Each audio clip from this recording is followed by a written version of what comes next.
All right. Thanks, everybody, for joining us today for this discussion on understanding ITDR, key challenges, best practices, and the role of advanced analytics. I know your time is valuable, and we appreciate you spending your time with us, and hopefully you take away a few little nuggets of useful information. A few housekeeping notes. Please be sure to ask questions. We should have some time at the end for our guests, panelists to answer. You will get a link to the recording usually within 24 hours for future viewing. And sometimes Bright Talk defaults to 480p. So if you resolution looks funny, you can adjust it at the bottom. So let me end this so I can get the panelists on screen here. There we go. So I'm joined by Craig Cooper, our field CISO, as well as Dr. Chase Cunningham, also known as Dr. Zero Trust. Why don't each of you introduce yourselves real briefly? Craig, you want to start? Sure, absolutely. Craig Cooper. I've been with Gurucul since 2011, really since the inception of the company, so a little over 14 years now. And I oversee our business operations and focus on the success of our customers. Before Gurucul, I was a security officer for a Fortune 500 financial services company. And in the end, I really like cybersecurity, but my passion within cybersecurity, that silo, if you will, really lies within identity and insider threat. So that's who I am and what I'm about. Awesome. Thanks, Craig. Chase?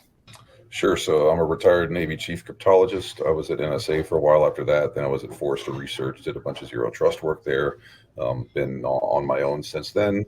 Published 9 books now, working on 10, and been pretty engaged in cyber, I guess you could say. A little bit. Just a bit. All right, awesome. Appreciate the introductions. So the term was popularized by Gartner in 2022. They define it as identity threat detection and response as a security discipline that encompasses tools, best practices, and processes to detect and respond to threats targeting your identity and access management infrastructure. But I would love to hear how you each define it. Craig, why don't you kick us off? How do you define ITDR? Yeah, I look at ITDR really as an approach or a practice within a security organization for detecting and responding to identity-related threats. That's really it in a nutshell. And that approach, in my mind, needs to focus on the identity infrastructure. And that could be your single sign-on solutions. It could be your identity and access management solutions, your PAM solutions, all of them, right? And or your directory services. And in the end, what I think you're looking for is a way to prevent the compromise or the use of stolen credentials, right? That's really what it boils down to. And I also think that, and we'll talk about this a little bit later, I think, but it kind of covers the identity and access management realm, but not from an operational aspect, but from more of a threat detection perspective. There's an overlap with zero trust, obviously, and we have Dr. Zero Trust on today to talk about that. And then even to a certain extent, there's some insider threat that I think it overlaps with as well. So it's kind of instead of a vertical, it's kind of a horizontal across all of these different practices. Yeah, I would agree. I see this as kind of the evolution of a lot of the middleware in the space, where you're able to do things at scope and scale, and you're able to take in lots of really valuable telemetry and then have an ability to act on it. I think that one thing that stands out to me as far as kind of the market stalling, honestly, in this space was SIM was useful for seeing things and kind of observing blinky lights and whatever else. But in truth, it was never about response. Here's where we're getting into the response side of activity. And at the end of the day, in cyber, like, our ultimate goal is to minimize impact and to be able to survive the business and things like that. This is how we do that, and especially when we're talking about the most probably malevolent or malicious impact would be insider threat. And you can't know what's going on if you don't have the analytics and capability to do this. And it has to be across infrastructure. That's what's really interesting here. One note on what Chase just said too. You mentioned SIM, and at least when I started in the security practice, and when we bought our first SIM back in the early 2000s, um, um, that was focused on things like firewalls and that external infrastructure.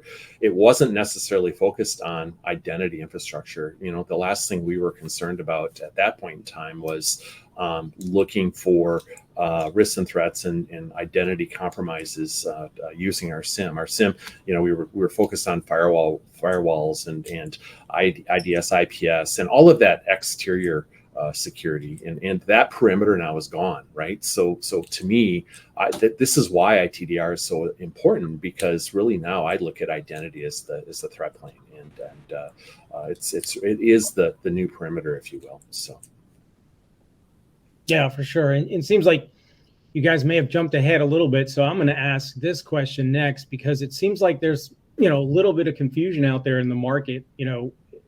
If ITDR is trying to solve the same problem as insider threat or different problems. I think Chase or Craig, you mentioned originally it was kind of a blend of both.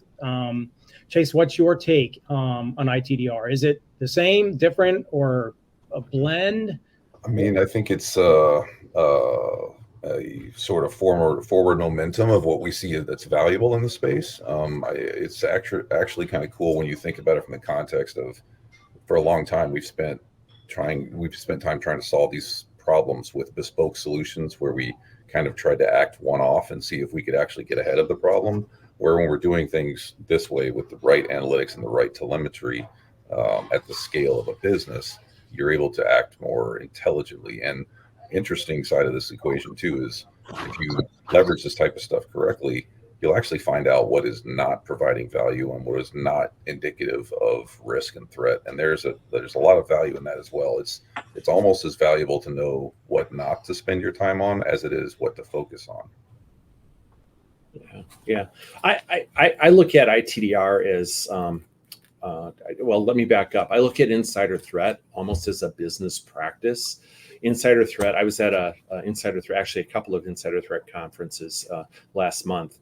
Chris, you were at one of them with me. And as you listen to the insider threat groups, they're focused on a broad spectrum of different areas within the business, and they're talking to, there's this human risk element and a lot of other pieces and parts. To me, ITDR it brings a set of tools, and kind of to what Chase was saying, visibility into the tech stack around identity as a whole, which is, again, it provides insights for your insider threat practice and for your overarching security practice. So to me, again, if I look at insider threat this way, ITDR crosses it, and it provides insights into, and it should be part of, at least in my mind, part of your insider threat practice. There should be some type of telemetry that you're collecting for your identity infrastructure. Yeah, I definitely think there's some crossover.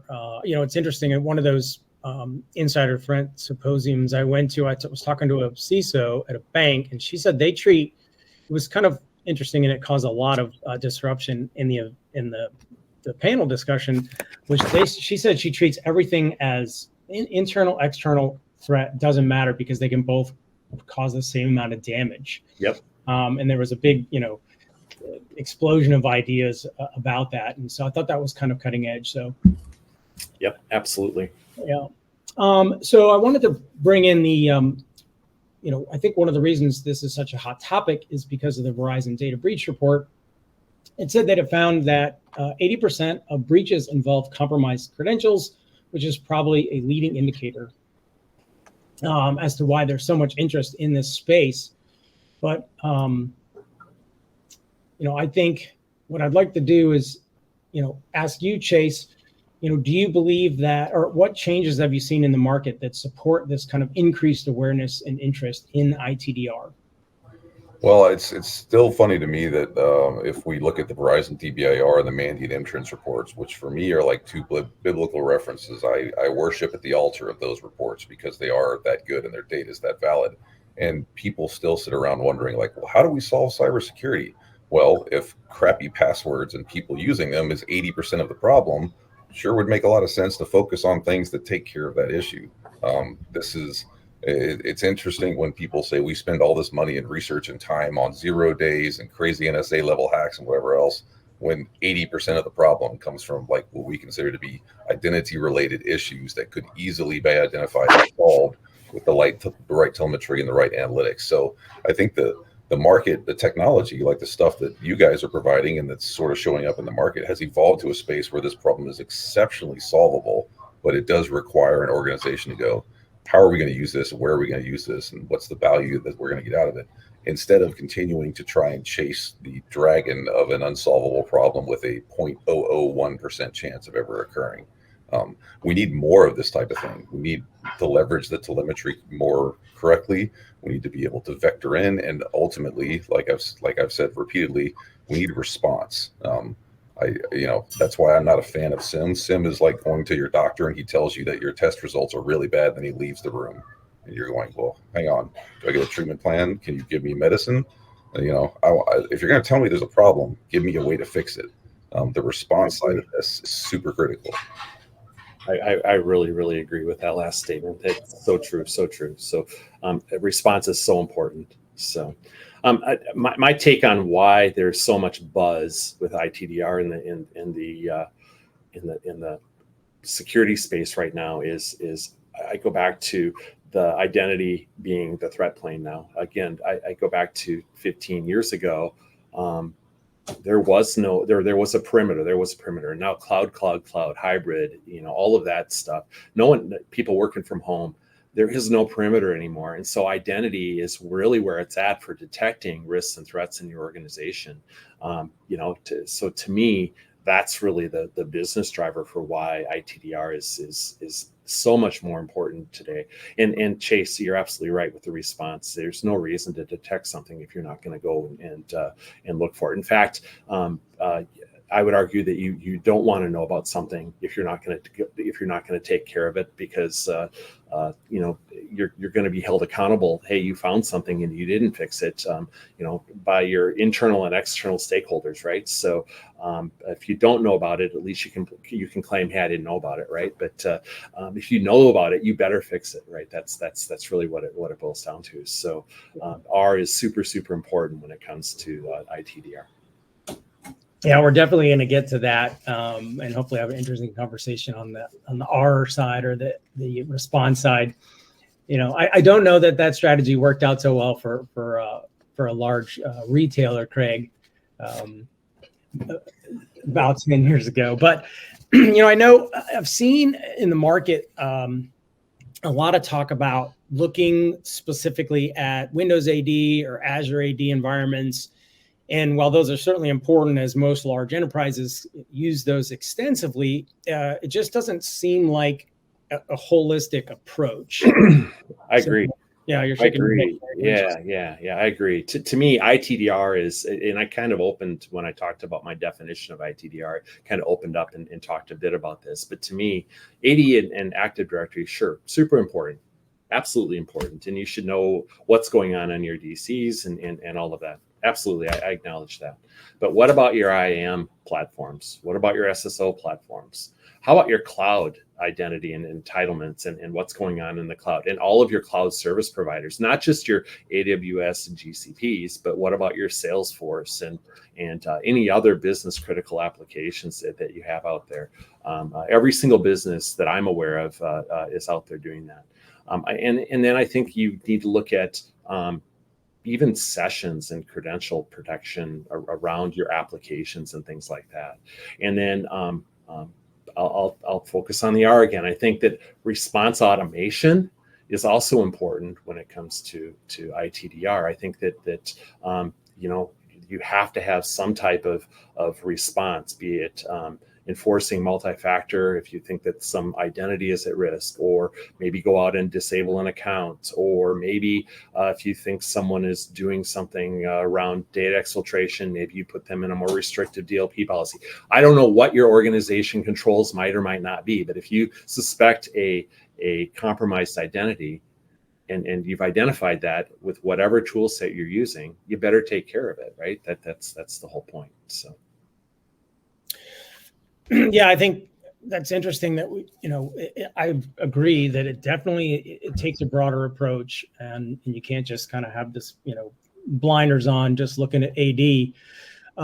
So Chase, what I'd like to, you're certainly welcome to respond to Craig, but what I want to know from Craig's response is, how can ITDR, reduce that attack surface as it relates to protecting the identity and access management infrastructure? Well, I mean, ultimately, when you look at the conceptual side of what happens during an attack and where folks try and go, you don't go get one account, and that's kind of where you stop, right? The goal of this stuff is to have long-term access and be able to move laterally and pivot and get access to the information and resell and all those things. So it's not I pick the lock and I'm in the house and I can just, pick the lock because I'm cool and I have a lock picker.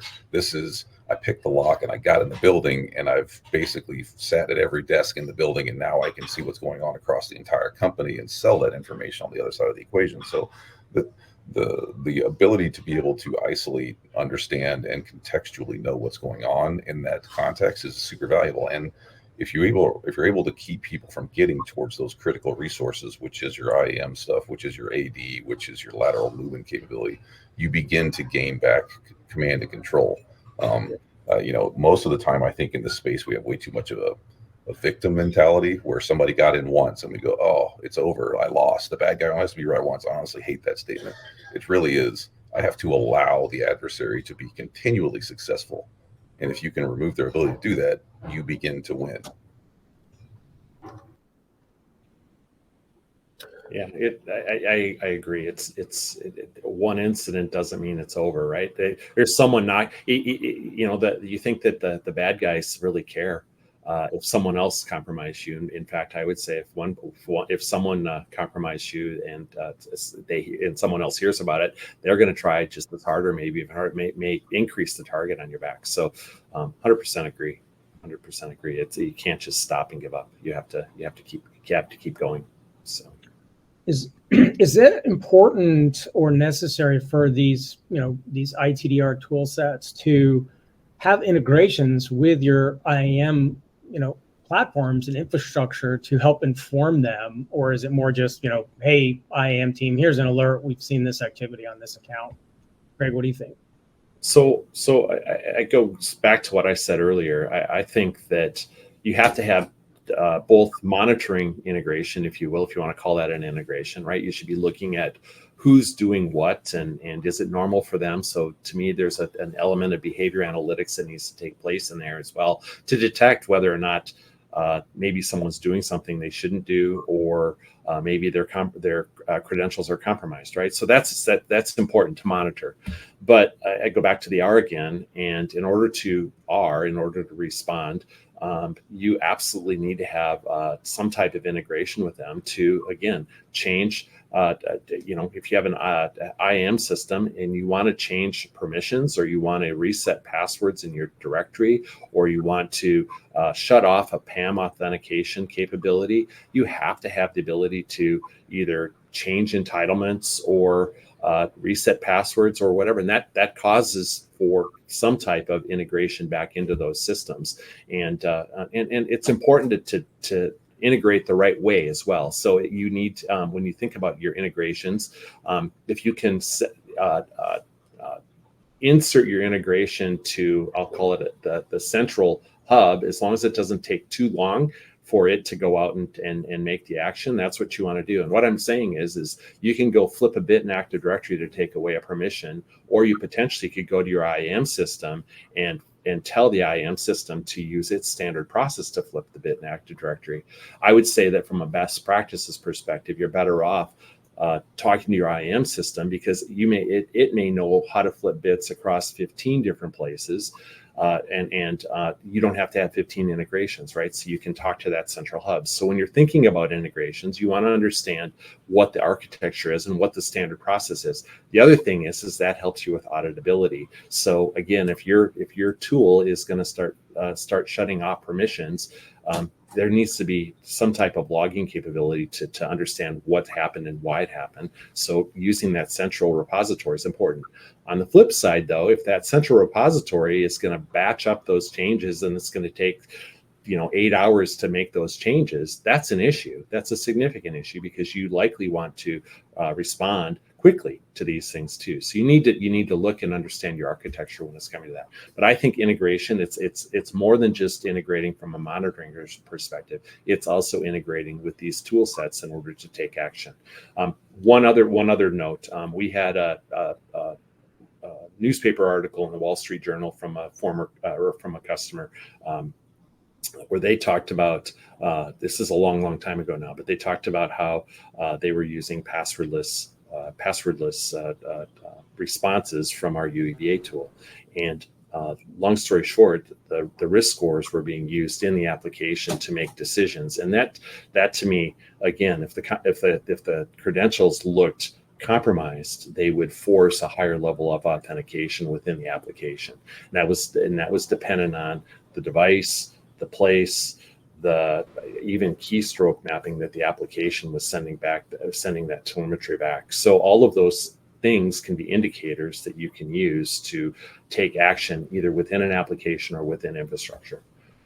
Hopefully that wasn't too long. Yeah, no, that was good. I think there's also a very proactive side to this, ITDR strategy where, some of the IAM tools aren't sophisticated in the terms of the analytics they can provide. They're good at provisioning access, deprovisioning, MACD stuff. But Chase, I see a very proactive angle where your ITDR tool sets can inform your IAM team. Like maybe this is not a threat, right? But proactively, you could say, hey, for some reason, Craig here has, in his role, he's got 50 entitlements, and everybody else in his role has 20. And here's that list. Do you see a proactive side of this? Yeah, I mean, it's interesting too, just because in cyber, we've kind of taken the lion's share of IT and we've said, well, cyber touches everything, therefore everything is cyber. When in truth, there's a lot of IT stuff that we've kind of pirated, I guess you could say, for our purposes. And then we allow the IT people to play in our space, when in truth, what it's supposed to be is IT does IT stuff, which means enablement, architecture, infrastructure, routing, networking, identity management, all those things. And we advise them and help them respond to problems and threats. So I think if you're getting really good telemetry and really good contextual information, and you're able to help people make those decisions based on the risk and profiles and problems, then you're going to have a better IT experience. And you also will be able to clean up a lot of things that don't make sense. And to your point, Chris, a very real thing that we talk about in Zero Trust is if there's no reason for it to be there, get rid of it. Like you say, if I see something with 50 entitlements and everybody else has 3, guess what? I'm going to find out why those 47 entitlements need to go. So this is security kind of 101, but it's done at the level of modern business, and it is done for the capabilities that are needed to enable activity. And I think too, just quickly, like, I don't want to be an IT person. I want to be a security person. So I don't want to manage all that junk. That's your job. And by doing these things correctly, I can help you understand what to do in your space, which helps me in mine. So it's, it's scratching both backs.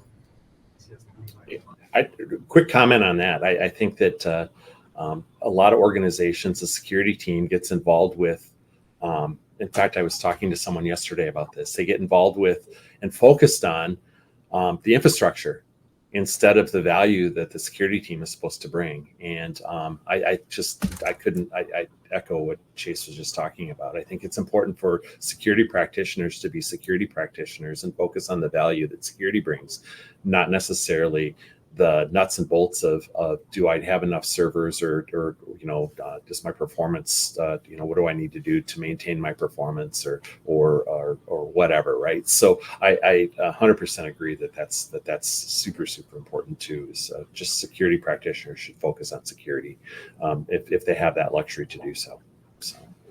Yeah, I see. It seems like it's like super important to build that relationship, because my brief stint in the IAM world, they're a pretty siloed team and kind of very, very narrow focused. tips you could provide for the audience on how to build that relationship and that level of trust, so that when you do hand them, those 47 entitlements that nobody else on the team has, that they trust that? And how do you back that up? And any advice for the audience on how to kind of build that relationship if it's not there? Don't give people more work. No one wants to say like, oh, hey, here's this stuff that was all screwed up and you go fix it, right? Instead of saying like, here's this thing I found that's all screwed up and you go fix it, go, look, we found some issues in the current configuration. There are potential security risks, which is a risk to the business. I want to help you fix this. And oh, by the way, I happen to have a really good understanding and a contextual picture and all those things that can help you solve this problem very quickly. It's the difference between the conversation of I'm going to help enable you to solve a problem instead of I'm going to drop a giant sack of problems in your lap and say, figure this out. I agree. I also, I hate to sound really, really 101, not even 101, but talk to them. A lot of security practitioners don't even talk to the identity and access management team, right? Why is that? I don't know why that is, but talk to them. They're your business partner, so work with them and talk to them and help them. And to Chase's point, don't drop a ton of work in their lap. Explain to them what's going on. Explain to them. Let's say you found something vulnerable or some type of crazy behavior going on with their infrastructure. It's going to impact their ability to do their job. They want to have that straightened out too. So go talk to them and have a business focused discussion on it, rather than just say, go fix this. IAM is more than operations. It's very much a business enabling practice, and it's super, super critical. Again, I go back to identity being the threat plane. That's really where your risks, and the first step at managing risk in your organization is managing identity, right? That's really what it boils down to. So, well, just one other thing to what Craig was saying is talk to them, not at them. A lot of times I find in security, we talk at people of, this is a risk, you got to fix this. This is blah, like that. That's not how it needs to play out. We need, especially, we need to work more on this collaborative conversation and the benefits of the business and those types of things as well. So if you're going in there, and I'm putting myself on the stick here, I'm one of the worst, going in there and saying this is a problem, you got to fix this, there's a risk, there's a threat, it's dead on arrival. So don't talk at them, talk to them. Yeah, I would imagine that CISO, as part of their corporate security awareness program, is already talking to that identity team and the other teams that might not have security at the forefront, and explaining the risks and the impacts. So hopefully those conversations are easier. So I want to get back to the Chase's Altar of Worship, the DBIR report mentioned that an average time to detect and contain a breach sitting at 290 days.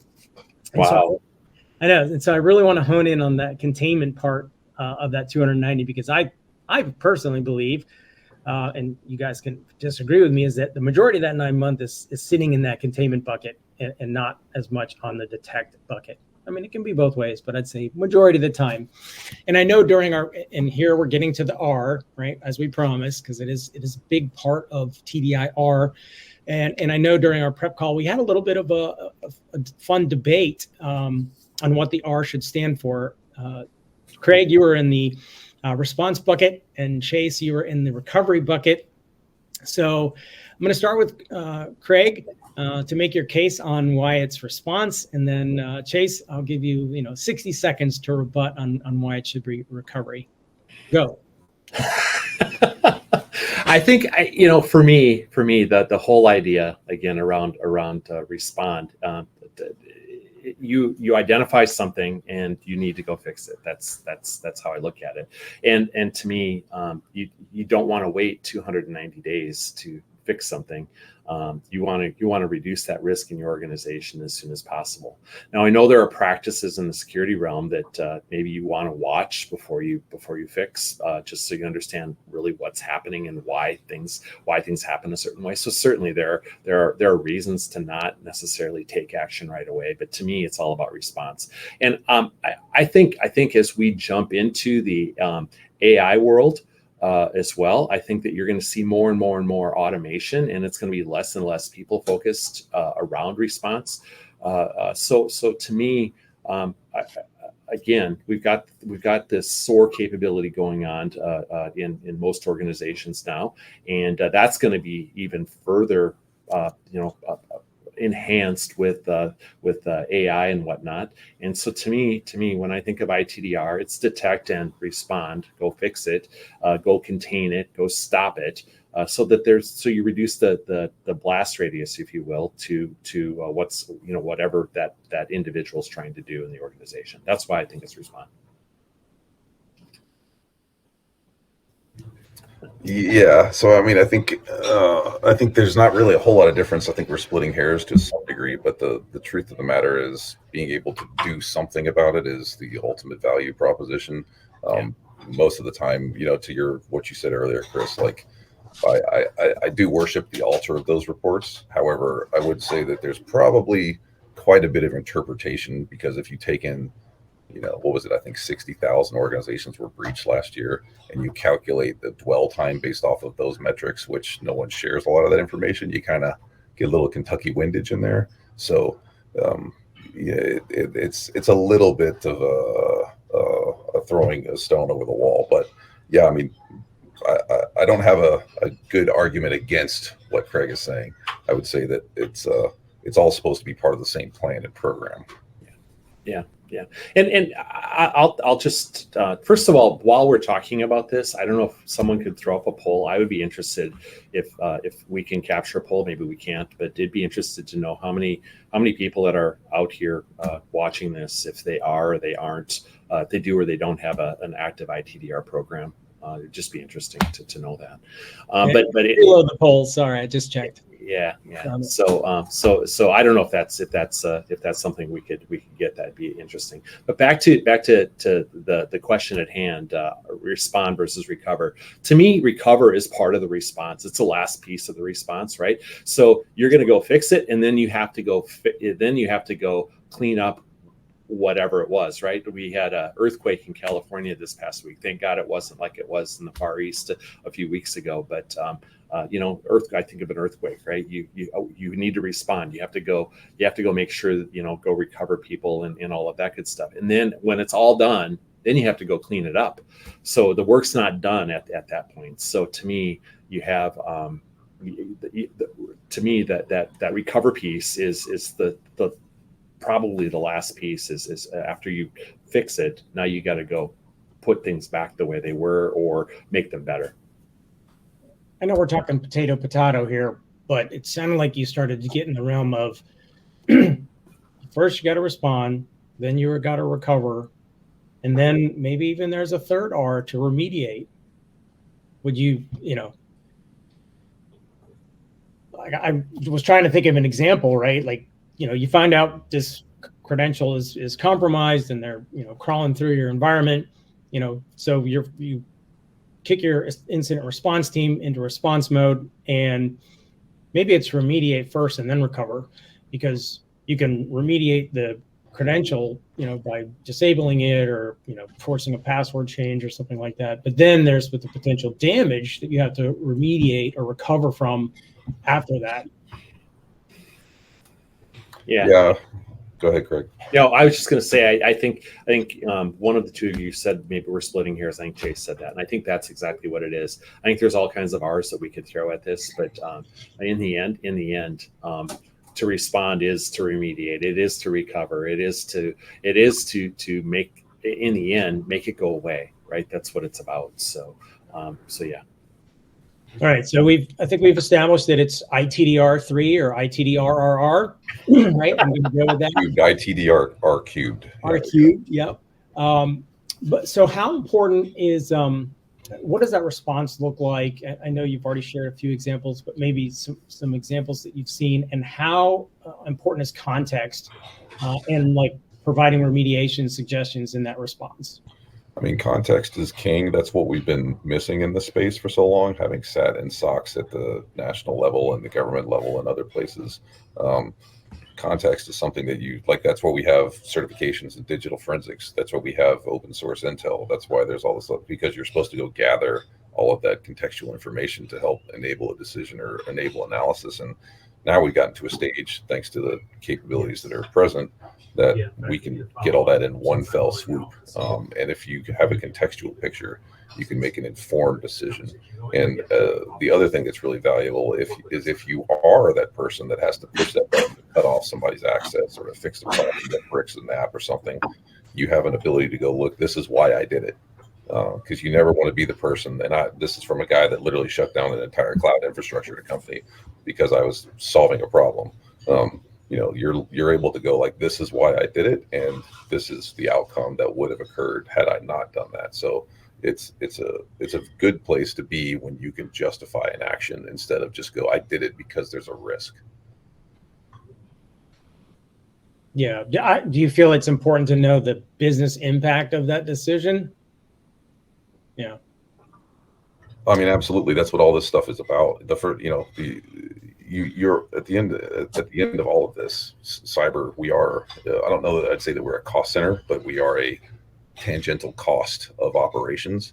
And if you become an excessive cost, guess what happens to excessive cost? Especially when you're excessive cost and you're kind of the angry problem child at the dinner table.